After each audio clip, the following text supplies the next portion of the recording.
అందరికీ నమస్కారం. Welcome to our channel. భక్తి మాలికలకు స్వాగతం, సుస్వాగతం. శ్రీ సాయినాథాయ నమః. శ్రీ సాయి సచ్చరిత్రము 49వ అధ్యాయం. ప్రస్తావన: హరికానోబా సోమదేవస్వామి, నానాసాహెబ్ చాందోర్కర్. ప్రస్తావన: వేదములు, పురాణములు బ్రహ్మమును లేదా సద్గురువును సరిగా పొగడలేవు. అట్లయినప్పుడు మా వంటి మూర్ఖులు సద్గురువగు సాయిబాబాను ఎట్లు వర్ణించగలరు? ఈ విషయంలో మాట్లాడక ఊరుకొనుటయే మేలని తోచుచున్నది. మౌనవ్రతమును పూనుటయే సద్గురుని స్తుతించుటకు తగిన మార్గమని తోచును. కానీ సాయిబాబా సుగుణములను చూచినచో మా వ్రతమును మరచి మమ్ములను మాట్లాడినట్లు ప్రేరేపించును.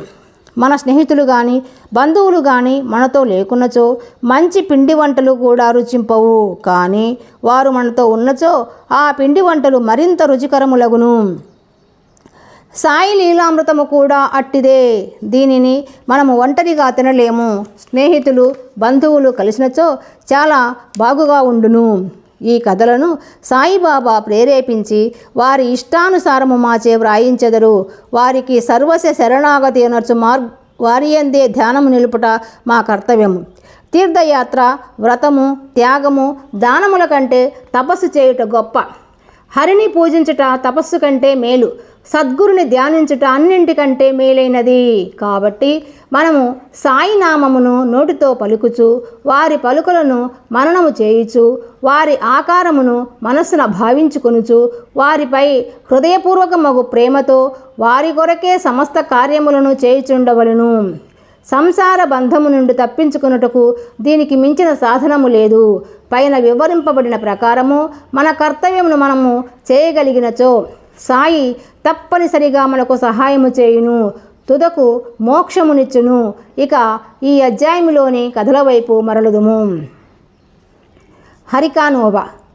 హరికానోబా అను బొంబాయి పెద్ద మనుషుడొకడు తన స్నేహితుల వల్ల బంధువుల వల్ల బాబా లీలలు అనేకములు వినెను. కానీ నమ్మలేదు. కారణమేమనా అతనిది సంశయ స్వభావము. బాబాను స్వయముగా పరీక్షించవలనని అతని కోరిక. కొంతమంది బొంబాయి స్నేహితులతో అతడు షిరిడీకి వచ్చెను. అతని తలపై జలతారు పాగా ఉండెను. అతని పాదములకు క్రొత్త చెప్పులుండెను. కొంత దూరము నుండి బాబాను చూచి బాబా వద్దకు పోయి సాష్టాంగ నమస్కారము చేయవలెనని అనుకొనెను. క్రొత్త చెప్పులు ఎచట ఉంచవలెనో అతనికి తెలియలేదు. చెప్పులు మసీదు ముందొక మూలనబెట్టి బాబా దర్శనమునకు పోయెను. బాబాకు భక్తిపూర్వకముగా నమస్కారము చేసి ఊదీని ప్రసాదమును బాబా చేతి నుండి అందుకొని తిరిగి వచ్చెను.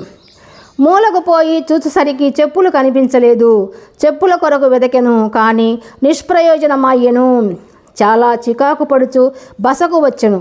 అతడు స్నానము చేసి పూజ చేసి నైవేద్యము పెట్టి భోజనమునకు కూర్చుండెను. కానీ తన చెప్పుల గూర్చియే చింతించుచుండెను. భోజనానంతరము చేతులు కడుగుకొనుటకు బయటకు వచ్చెను. ఒక మరాఠీ కుర్రవాడు తన వైపు వచ్చట చూచెను. ఆ కుర్రవాని చేతిలో ఒక కర్ర ఉండెను. దాని చివరన క్రొత్త చెప్పుల జత వ్రేలాడుచుండెను.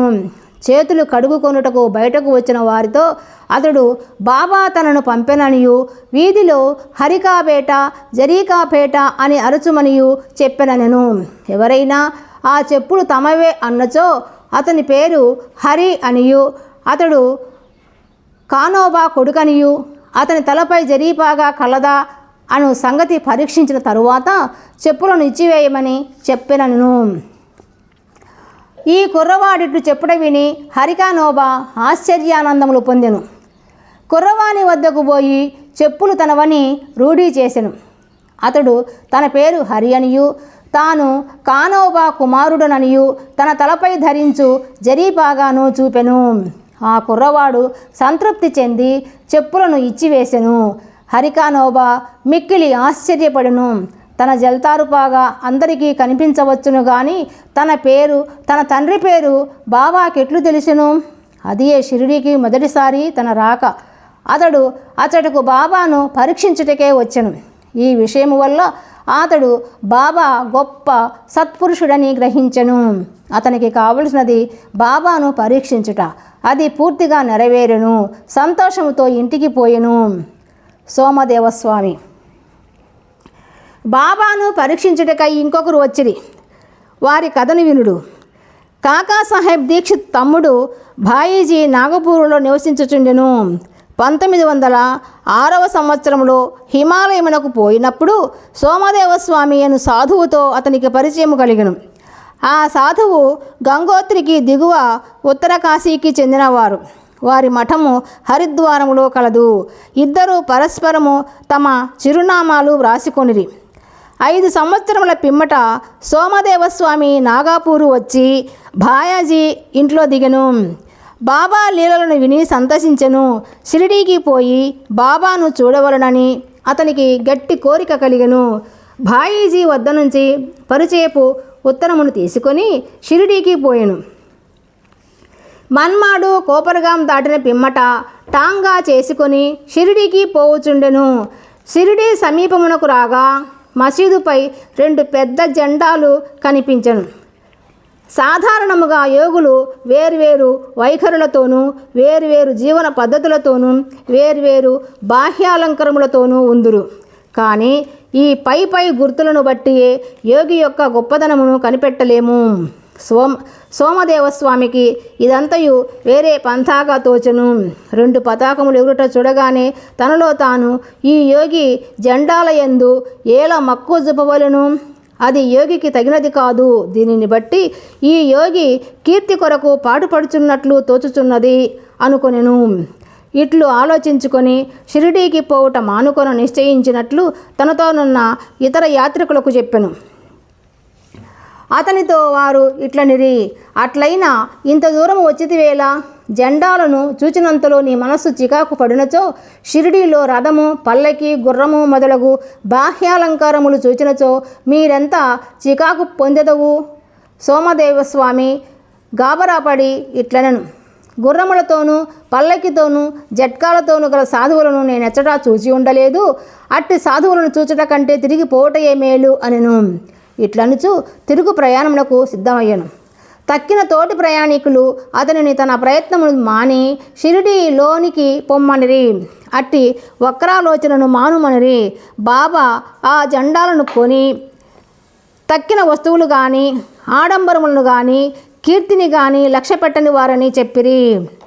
అవన్నీ అలంకరించిన వారు బాబా భక్తులే కానీ ఆయనకేమీ అవసరము కానీ సంబంధము కానీ లేదు అనిరి. వారి భక్తి ప్రేమల కొలది వారు వాటిని కూర్చిరని చెప్పిరి. తుట్టతుదకు ప్రయాణము సాగించి షిరిడీకి పోయి సాయిబాబాను చూచినట్లు చేసిరి. సోమదేవస్వామి మసీదు దిగువ నుంచి బాబాను దర్శించగానే అతని మనస్సు కరిగెను. అతని కండ్లు నీటిలో నిండెను. గొంతుక ఆర్చుకొని పోయెను. అతని కుంటి ఆలోచనలన్నీ అడుగంటిపోయెను. ఎచ్చట మనసు శాంతించి ఆనందమును పొంది ఆకర్షింపబడునో అదే మనము విశ్రాంతి పొందవలసిన స్థలము అని తన గురువు చెప్పిన దానిని జ్ఞప్తికి తెచ్చుకొనెను. అతడు బాబా పాదధూళిలో దొర్లుటకు తహతహలాడెను. బాబా దర్శనం కొరకు దగ్గరకు పోగా, మా వేషము మా దగ్గరనే ఉండని, నీ ఇంటికి నీవు పొమ్ము, తిరిగి మసీదుకు రావద్దు. ఎవరైతే మసీదుపై జెండా ఎగురవైచుచున్నారో అట్టి వారి దర్శనము చేయనేలా? ఇది యోగి లక్షణమా? ఇక్కడొక నిమిషమైనా ఉండవద్దు అనెను. ఆ స్వామి మిగులు ఆశ్చర్యపడెను. బాబా తన మనసును గ్రహించి బయటికి ప్రకటించుచున్నారని తెలుసుకొనెను. అతడెంత సర్వజ్ఞుడు, తాను తెలివి తక్కువ వాడనియు బాబా మహానుభావుడనియు గ్రహించెను.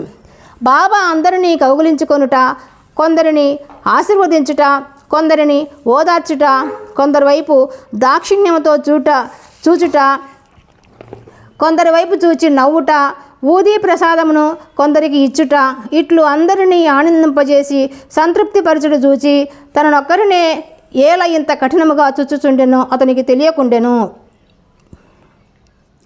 తీవ్రముగా ఆలోచించి బాబా చేయునదంతయు తన అంతరంగమునున్న దానితో సరిగా ఉండెనని గ్రహించెను.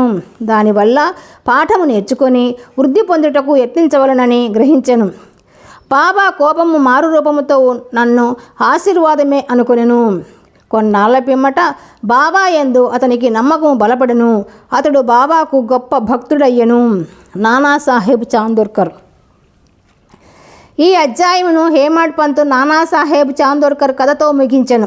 ఒకనాడు నానాసాహెబు మసీదులో మహల్సాపతి మొదలగు వారితో కూర్చొని ఉండగా బీజాపూర్ నుండి ఒక మహమ్మదీయుడు కుటుంబముతో బాబాను చూచుటకు వచ్చెను. అతనితో ఘోషాస్త్రీలు ఉండుటచే నానాసాహెబు అతడి నుంచి లేవనెంచెను. కానీ బాబా అతనిని నివారించెను. స్త్రీలు వచ్చి బాబా దర్శనము చేసుకొనిరి.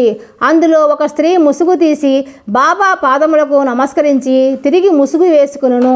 నానాసాహెబు ఆమె ముఖ సౌందర్యమును చూచి మరలా చూడగోరెను. నానా యొక్క చాంచల్యమును చూచి స్త్రీలు వెళ్ళిపోయిన పిమ్మట బాబా నానాతో ఇట్లనెను, నానా, అనవసరముగా చికాకు పడుచుంటివేలా, ఇంద్రియములను వాని పనులను చేయనిమ్ము. వానిలో మనము జోక్యము కలుగు చేసుకొనకూడదు. దేవుడు ఈ సుందరమైన ప్రపంచమును సృష్టించి ఉన్నాడు కాన అందరినీ చూచి సంతసించుట మన విధి. క్రమముగాను మెల్లగాను మనస్సు స్థిరపడి శాంతించును. ముందు ద్వారము తెరిచియుండగా వెనుక ద్వారము గుండా పోనేలా? మన హృదయము స్వచ్ఛముగా ఉన్నంత వరకు ఏమీయూ దోషము లేదు. మనలో చెడ్డ ఆలోచన లేనప్పుడు ఇతరులకు భయపడనేలా? నేత్రములు వాని పని అవి నెరవేర్చుకొనవచ్చును. నీవు సిగ్గుపడదవేలా? శ్యామ అచటనే ఉండెను కనుక కానీ బాబా చెప్పిన దానిని గ్రహించలేకపోయెను. ఇంటికి పోవుదారిలో శ్యామ ఆ విషయమై నానాను అడిగెను. ఆ చక్కని స్త్రీ వైపు చూచి తాను పొందిన ఆ చంచల్యత్వమును ఊర్చి నానా చెప్పెను. బాబా దానిని గ్రహించి ఎట్లు సలహా ఇచ్చెనో వివరించెను. బాబా చెప్పిన దాని భావము నానా ఇట్లు చెప్పదొడంగెను. మనసు సహజముగా చంచలమైనది, దానిని ఉద్రేకించినట్లు చేయరాదు. ఇంద్రియములు చెలింపవచ్చును, శరీరము స్వాధీనమునందుంచుకొనవలెను.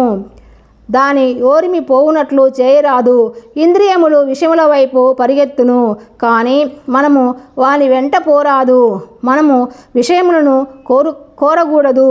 క్రమముగాను నెమ్మదిగాను సాధన చేయుట వలన చంచలత్వమును జయించవచ్చును. ఇంద్రియములకు మనము లోబడకూడదు, కానీ వానిని మనము పూర్తిగా స్వాధీనమందించుకొనలేము. సమయానుకూలముగా వానిని అణచి సరిగా ఉంచుకొనవలసి ఉండెను. నేత్రములు అందమైన వానిని చూచుట కొరకే ఇవ్వబడినవి. విషయముల సౌందర్యమును నిర్భయముగా చూడవచ్చును.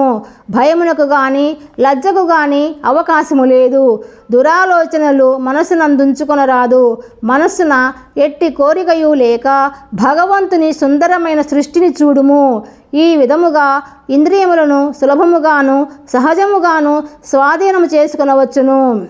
విషయములను అనుభవించుటలో కూడా నీవు భగవంతుని యందు జ్ఞప్తి యందుంచుకునేదవు. బాహ్యేంద్రియములను మాత్రము స్వాధీనమందుంచుకొని మనస్సును విషయముల వైపు పరిగెడనిచ్చినచో, వానిపై అభిమానం ఉండనిచ్చినచో చావు పుట్టుకల చక్రము నశింపదు. ఇంద్రియ విషయములు హానికరములైనవి. వివేకము అనగా నిత్యానిత్యములకు భేదమును గ్రహించుట. సారథిగా మనస్సును స్వాధీనమందించుకొనలేము. ఇంద్రియముల ఇచ్చవచ్చినట్లు సంచరింపజేయరాదు. అటువంటి సారథితో విష్ణుపదమును చేరగలము. అదియే మన గమ్యస్థానము, అదియే మన నిజమైన ఆవాసము. అచ్చటి నుండి తిరిగి వచ్చుట లేదు. 49వ అధ్యాయము సంపూర్ణము. సద్గురు శ్రీ సాయినాథర్పణమస్తు. శుభం భవతు. ఈ వీడియో మీకు నచ్చినట్లయితే లైక్ చేయండి, షేర్ చేయండి, సబ్స్క్రైబ్ చేసుకోండి.